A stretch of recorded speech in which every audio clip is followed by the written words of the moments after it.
chapter 22. Men, brethren, and fathers, hear ye my defense which I make now unto you.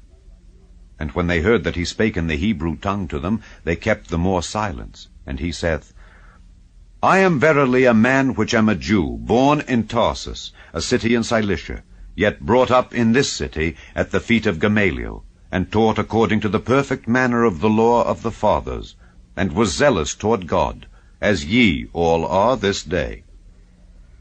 And I persecuted this way unto the death, binding and delivering into prisons both men and women, as also the high priest doth bear me witness, and all the estate of the elders, from whom also I received letters unto the brethren, and went to Damascus to bring them which were there bound unto Jerusalem for to be punished.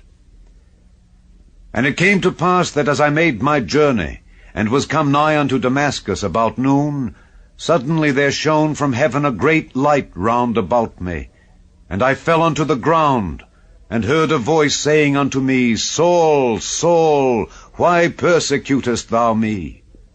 And I answered, Who art thou, Lord?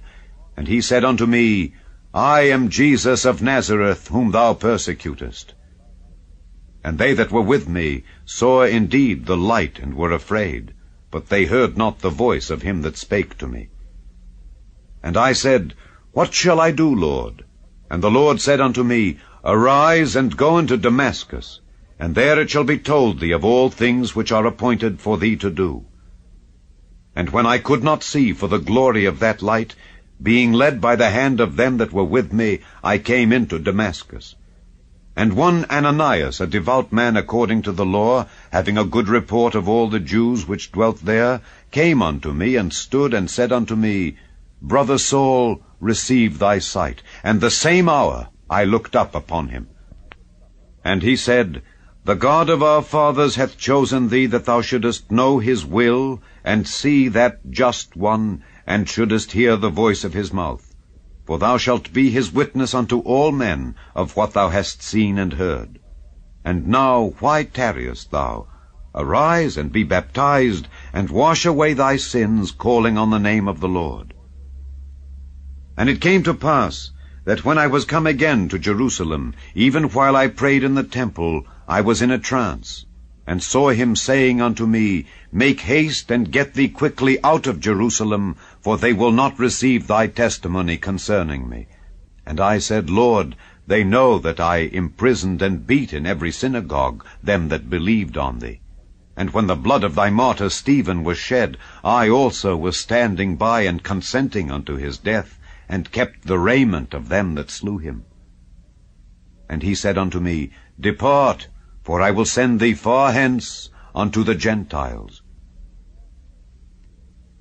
And they gave him audience unto this word, and then lifted up their voices, and said, Away with such a fellow from the earth, for it is not fit that he should live. And as they cried out, and cast off their clothes, and threw dust into the air, the chief captain commanded him to be brought into the castle, and bade that he should be examined by scourging, that he might know wherefore they cried so against him. And as they bound him with thongs, Paul said unto the centurion that stood by, Is it lawful for you to scourge a man that is a Roman and uncondemned?